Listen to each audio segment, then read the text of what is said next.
Salamat datang and welcome to the ASEAN Game. I'm your host, Ryan Walters, coming to you yet again from Kuala Lumpur, a city that it seems like I'm never going to escape, and that's just fine by me.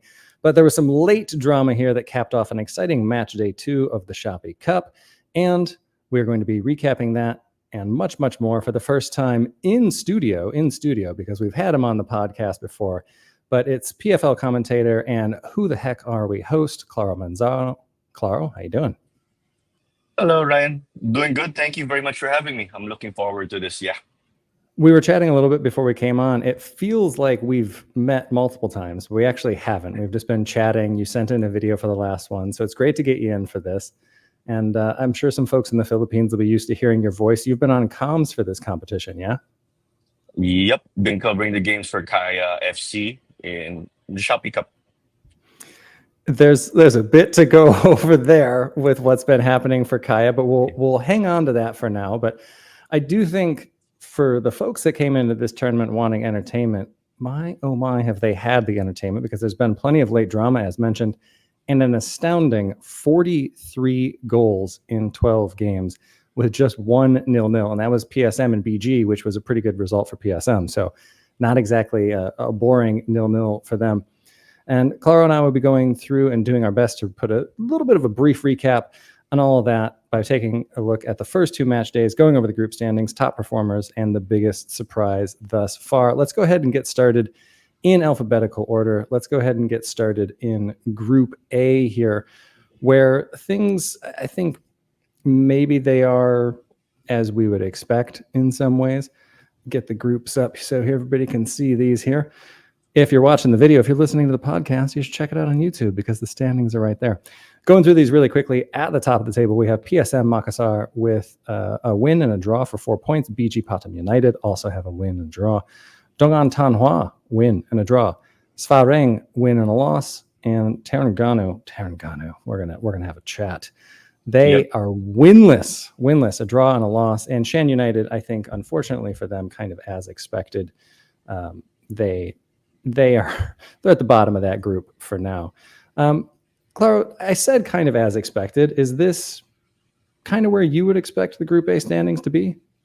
I will say yes, but I'm a little surprised with Pathum getting that draw because I'll admit I hold five league teams in a really high regard because they've been playing in the AFC Champions League like top tier even before the expansion and other things. But not to take anything away from PSM. We know Indonesian teams are really good and competing in the region. So PSM are showing what they can do.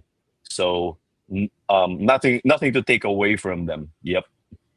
Yeah, and the PSM side that aren't actually playing at home either in this competition. They and Borneo are both sharing a stadium. It's not a home stadium for either of them. So I think that was the surprise of round one in this group. And I'll go ahead and I'll come back to you first here. Was that the biggest surprise for you, or what has been the biggest surprise in these first two match days for you? I think the biggest one will have to be, let's say, there's that draw. There's that draw, of course. PSM and Patum. And then maybe this goal fest also that they had recently against Shan United, of course. If you really want to show you're an elite team, right? Yes, you need to bang in the goals, but you need to also close the back. So this just shows how I put Indonesian football up there also. Yeah, and I think the impressive thing for PSM there is that it's two different types of results, right? They were able to go out, and I think this is what you're saying, they were able to grind out that result against BG, which was an impressive draw and a clean sheet for them. And then they go out and they score 4 goals the next time out. So they've been impressive. I wouldn't say it's been a surprise for me that Svareng have been good, because expected that. We talked about that a little bit in the preview for this. To me, and we don't like going negative on this show, but we got to go negative here. Taryn, oh boy, what are you doing? What are you doing? 2 home games as well. 2 home games to start the competition here, and just 1 point. Like I said, Svareng, sure, I think they're a better team than a lot of people are giving them credit for. I expect them to really cause a ruckus in this tournament. But Tanhua's also a really good team, but you had a 2-goal lead against them at home again. So This is one where I think Keish in the preview mentioned that this is a very up and down team, and I think we're seeing that in the group stage here. That lack of consistency is just showing through. I mean, even in the second match day, they lacked consistency because they came out and they took that 2-goal lead, and it looked like they were going to do really well. But it might actually be the end already. We had a question come in from Diliamin on X asking, are the Turtles heading for another international tournament exit at the group stage after, and these are his words, not mine, AFC Cup shambles last season? So, like I said, they are just on a point right now, 1 point after 2 home games, and they have Shan United away, PSM at home, and then they end this with BG away. Clara, do you see any way that they can even get out of this group now? I see they'll have to pull off some small miracles, right? There'll be some upsets that they will have to do, but the ball is round. I don't want to take anything away from them just because they took this tough start. Because we're gonna have a long break, or we're having that long break already for the Shopee Cup. So there can be that reset. Hopefully they can get some rest, peak at the right time, but it's gonna be tough to pull off results against PSM and Pathum. Yeah. Those are 2 really big games. I guess the advantage there is that they do have PSM at home, but as we've seen in the first 2 games, it's not necessarily home field advantage with Terengganu, this very inconsistent team. Let's go back to the positive side of things here, though. In Group A, what's caught your attention most in this group, or maybe some of the best goals, or what's had you tuning in? Okay, so if we got to talk about the teams, right? Things aren't working out as we said pretty much for Terengganu, right? Yeah. I'll give a bright spot. My guy Manny Ott, he's doing his thing. He lets the goals do the talking, and he's that guy, of course, who can just give them that spark. Of course, Manny Ott's proven himself to us because he's Filipino also. He's played in the country for some time, and he was a mainstay for the Philippines national team. I do want to see him back, actually, in our national team. So that's that. I mean, I know he's a central midfielder, but he also finds a way to score. So that's something we could take away, at least for Terengganu. Yeah, I think you've touched on something that I think would be interesting to get your perspective on, and you brought up as well that there is the big break coming. So for those that aren't following the Shopee Cup, and that's how we have to pronounce it, you have to say all of the E's properly. If you're not following it that closely, it is on break until January right now because the AFF Mitsubishi Electric Cup, also known as AMEC, is coming up not as soon as some of us would like. Some of us might be working Christmas and New Year's, but that's for a separate podcast where I just complain about things. I work in football. Things are fine. Anyway, there's a big break coming up. You touched on that. And we'll be talking about that throughout. So if that's something that folks weren't aware of, that's something to be aware of. But as a whole, and I think I wholeheartedly agree, Manny Ott has been one of the few bright spots for Terengganu. But overall, how have you been feeling about the Filipino players in this tournament outside of Kaya? Again, we keep cliff noting this one. We will come to Kaya in Group B, but overall, how have you been feeling about the potential national team players and the Filipino players in the tournament? So even when we get to Group B, am I right? Yeah. All right. We'll or just in Group A first. Yeah, Group A first. We'll save it. We'll come back. That'll be my mailbag question for you. We'll come back for that. Oh no, sorry. About the national team players. So with just talking about any national team players playing in Group A, is that right? Yeah. So like Etheridge or anybody else that you've seen, just kind of overall, sure, both groups. How are you feeling about you guys? Got you. Right. So we're obviously disappointed because we wanted to see Neil Etheridge and Jeff Tabinas play against Kaya, right? But that's another discussion also I think we could get into. But for us, this is how you tap into the Filipino market, I will say. If you're looking in like the growth of the game perspective, because there's so much interest. Hey, Manny Ott's playing here, Terengganu, right? And then you have Etheridge and Tabinas playing here. So it generates that interest. It's still a little unreal to see Neil Etheridge playing in the ASEAN region. And then we got Patrick Reichelt also, right, for Kuala Lumpur City. That was the very first Shopee Cup game, right, or match day 1. And that was so weird for all of us. There's a Filipino on the other team. Okay, we get that it works, but he's playing against a Filipino team, and we didn't want him to do well, if you get what I'm saying. Yeah, yeah, yeah. Yeah, No, this because was he was playing against an opponent. Yeah, just to add. you want them to do well, but not too well. Yeah, exactly. Yeah. Um, yeah, it's. I think that's been one of the interesting things about the tournament, and I think, like I said, it has been entertaining for those of us working the tournament. They could calm down on the goals a little bit. It's a lot to do when there are three games going on at once. But again, I work in football. Boo hoo. Um, I'll just go through. I'll just say that in Group A, and then we'll move on to Group B, the one that we've been cliffhanging for folks this whole time. No Paul worries. Bakayoko is somebody that has really caught my attention. Just because mainly, I'll be fully honest, Shan United isn't a team I get to watch all that often. And he's got a goal in each game. I thought he played really well in each game, knows where to be, very smart positionally, has the first ever goal in Shopee Cup history, and is somebody that just kind of forced himself onto the radar in this tournament, which I think is exactly what this tournament's designed to do, is to get guys into the shop window and show what they can do. So Bakayoko, keep it up, man. It's been great to see him in action, and we've got a 3-month break before we see him again. But I think he is starting to catch some people's attention. And all right, let's move on to it. Let's go where we've been saying we're going to go for a while here. Let's move on to Group B, where no surprise to some of us that said they're going to do well, and I will keep humble bragging throughout. Kongan Hanoi are top of this group with a win and a draw. So wait, nope. Let's move over to our other one. Top of the group with 2 wins is what I meant to say, because unlike Group A, we've got a couple of teams that have only been doing some winning.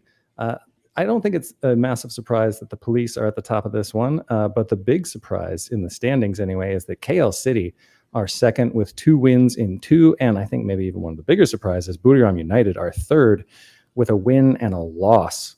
Borneo are also tied with a win and a loss. Kaya, 2 losses, and another surprise. Group B has just been very, very interesting. Lion City Sailors are bottom of this table with 2 losses in 2 games. Carl, we got to talk about it. It's the elephant in the room. We've got to talk Yep. about Kaya. We got to talk about. We have to start here, and I do apologize. We've got to start with the 7-0. What happened? Man, I could say that was a tough game to call, of course, because I was doing the Filipino Yeah. broadcast, right? So, I just saw defending wasn't there. They gave away 3 Mm. headers. And then you got Tirathon causing havoc in the midfield. I know he's aged a bit, right? That's why I said midfield. He's not playing left back anymore. So we expect better from Kaya, obviously, given that the Mhm. representatives of the Philippines. But we saw it wasn't it wasn't their day in defense. I mean, it always has to be your day in defense, but a number of these goals were really avoidable. Yeah, but that just shows how high the level is, especially in ASEAN. And when you face a team like Buriram, that Buriram team is loaded. So you, I mean, if you're off, you just switch off real quick. That's what they're gonna do to you. Yeah, I think it was one where Buriram wanted to come out, and maybe it's unfortunate timing as well, because I think Buriram really wanted to make a statement in that game, because uh, obviously on the first time out they lost up in Hanoi, so I think that they were wanting to make a statement, and then Kaya came in. Maybe a little bit poor timing, but my question for you here as well is: are Kaya in too many competitions? Because in the past couple of weeks, we've seen them over in Hiroshima, where they had to play there. There aren't domestic games happening yet. They're happening very, very soon. But they're traveling all around. They're not getting any games at home. Is it too many competitions? Is it too thin of a squad, or how are they handling all this?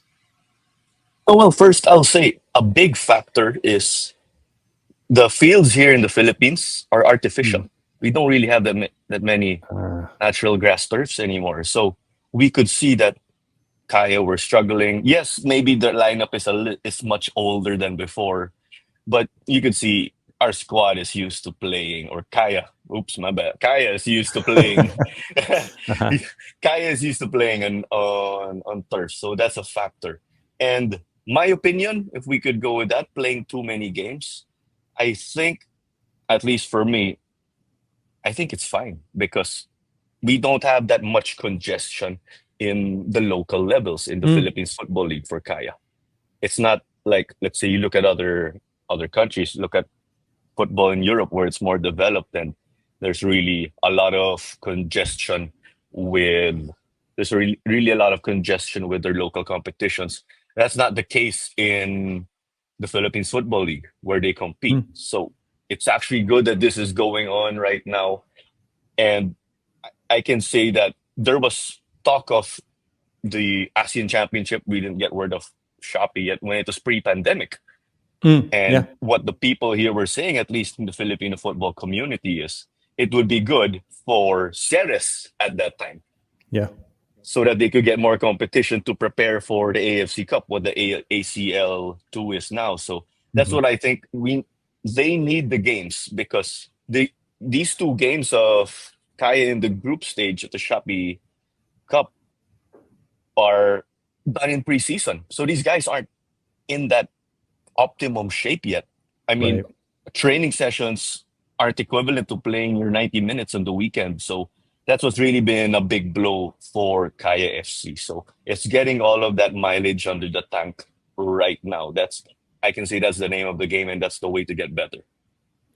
Yeah. So, like you say, I think timing wise, maybe not too much of a surprise. I think 7 was a bit of a surprise there, but the results not going for them preseason, not too surprising there. What has been the biggest surprise for you in Group B? The biggest surprise for me in Group B, I think it's gotta be expected Buriram to just be up there, if you know what I'm saying, being the top two because of the way these guys are a force in the region. But I guess you could also say Kuala Lumpur City, we know that they had some issues off pitch, right, in the recent months. So that can also motivate them because I'm aware their core is very intact, even from the pandemic. But if we just look at Boriram, that's my biggest surprise. I expect more from them. You got to win in a draw. I expected 2 wins for them, but Yeah. nothing to take away, of course, right, from Hanoi and KL City. Yeah, I think it was also a very rainy night in Hanoi, so you could pile on the reasons why they didn't get a result there. For me, I think it's just that Kongan Hanoi are a quality side and they're really gunning for this competition. The way that another team we expected to be gunning for this competition, and for me, the biggest surprise here is that Lion City Sailors are adrift. They are lost at sea. They are as many other nautical puns as I can fit in, and I will fit in more nautical puns. Don't worry.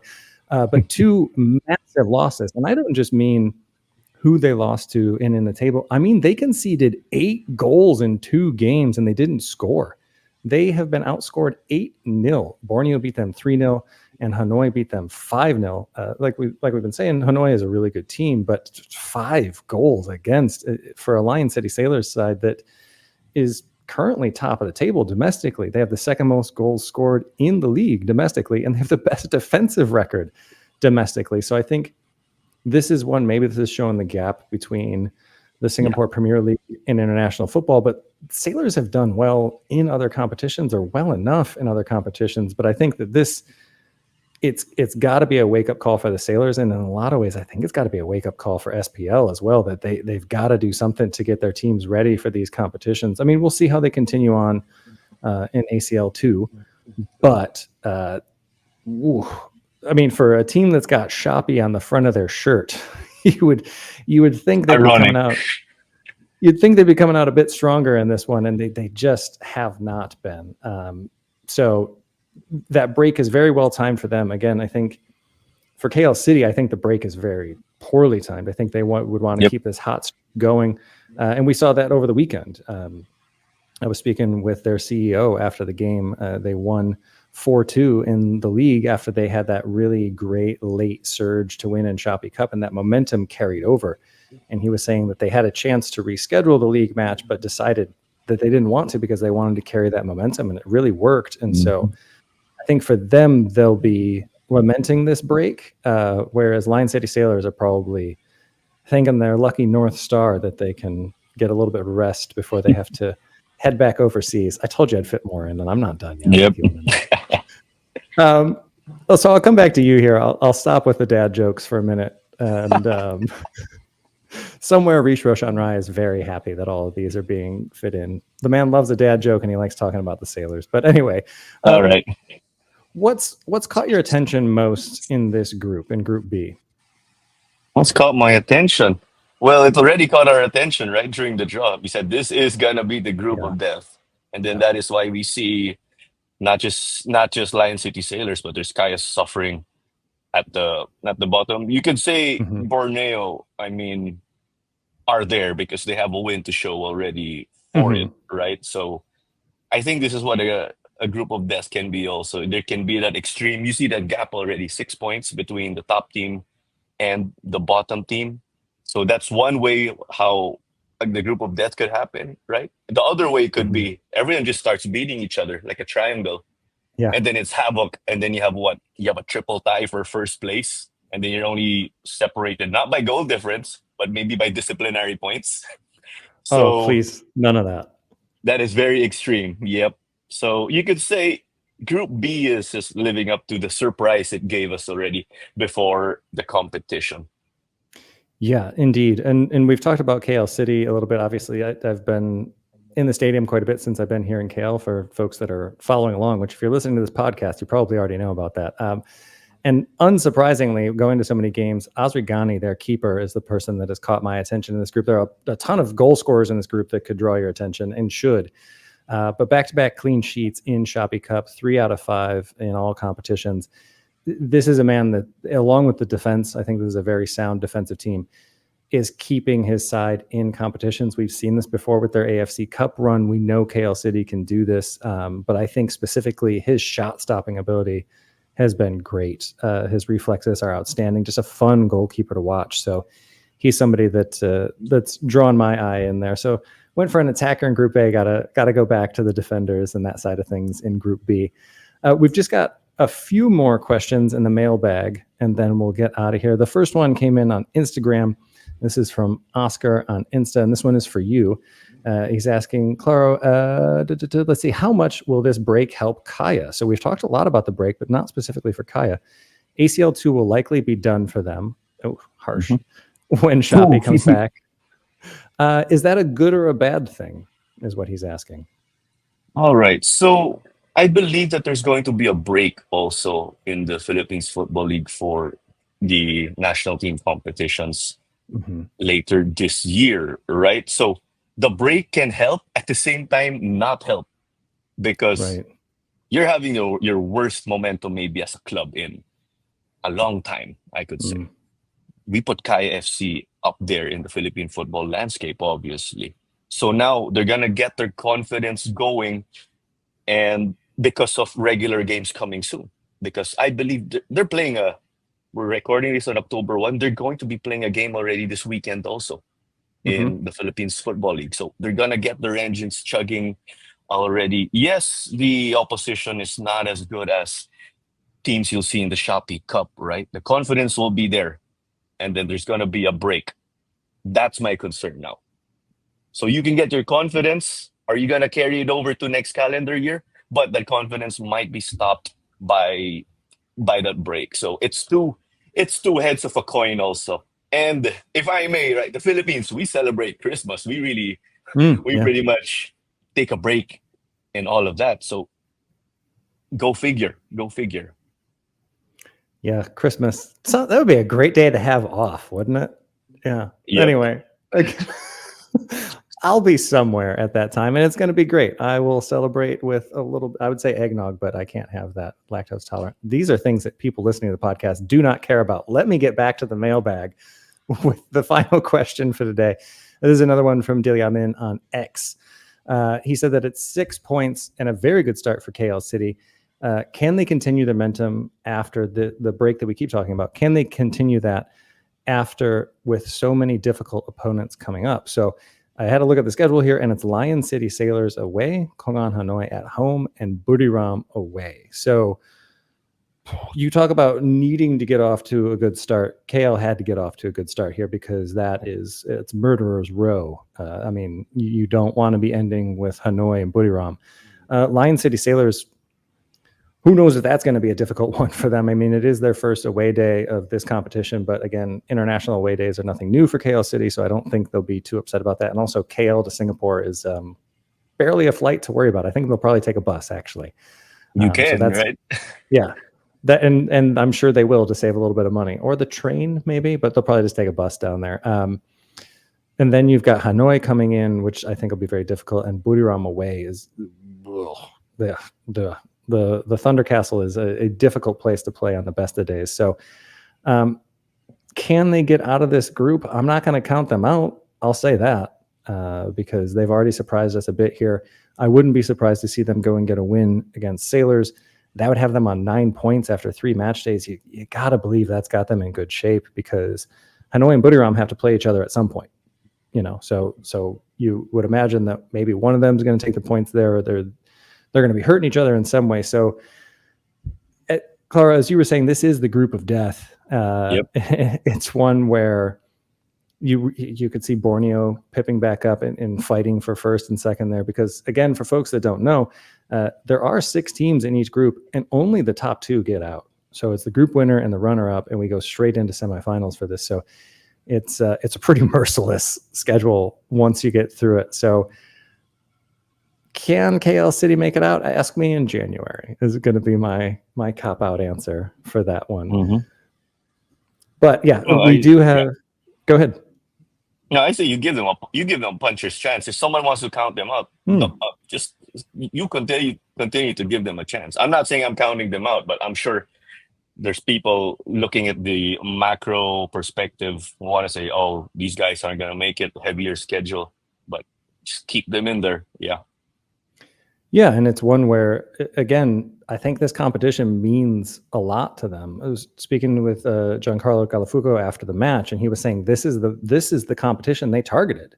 This is the one that they've been looking to this year because, you mentioned the off-field issues. If they can go out and advance in this tournament, win this tournament, I think winning would be a very big ask, but again, not counting them out, that would be massive for a team that is struggling off field. I think that gives the fan base a lot of confidence. You can get more butts and seats that way. And you can get some money coming in from these kind of competitions. So they are very, very motivated in this one. And we will see how they do, but we'll come back. And I think sometime in, I would say January, but AMAC, it ends days before Shopee Cup continues. So we might have a very rushed, quick conversation about this before it starts back up. But until then, Clara, for folks that are just listening, if they want to follow Philippines football as it's getting ready to kick off this weekend, where can they find you? Okay, so they can follow me on Instagram. So it's pretty much type the name Claro in reverse. It's pronounced as Oralk. And then, of course, if you want to keep up to speed, just search up Philippines Football League or search We Are PFL on Instagram, and that's where you could get information on the games. And we hope to see people, of course, at the Rizal Memorial Stadium. Yeah, get out there. That's where all the games are being held for the league this year, yeah? For the first half, at the least. Mm-hmm. And then the second half, teams will be given a bit of that liberty to go home and away, especially Rizal Memorial is due for a renovation with the turf. Sure. Well, I mean, if you're there and you can make it, get out there and see some local football. It's fun. I think they were giving away the ACL2 match was free, wasn't it? It was free. The one of Cebu FC? Yes, it was. That's why you guys got to come. No excuse. I mean, come on, man. Free international football. Get in there. I mean, Jumbuk kind of ruined the party, but that's what Jumbuk tends to do. But that will be saved for another podcast in the future when there will be a bunch of ASEAN sides facing a bunch of K-League sides. So going to reunite with the K-League United boys, but that one is about a month away. In the meantime, that is it for this edition of the ASEAN Game. As always, please remember to head over and spread the word of ASEAN football by leaving us a 5-star review wherever you download your podcasts. And be sure to tune in next time when I'll be sitting down here in KL, yet again, for an exclusive one-on-one with KL City defender Giancarlo Galafuco, better known as Gigi, to discuss his life here in the Malaysian capital, playing through the uncertainty, and a whole lot more. But until then, from Kuala Lumpur, it's bye for now.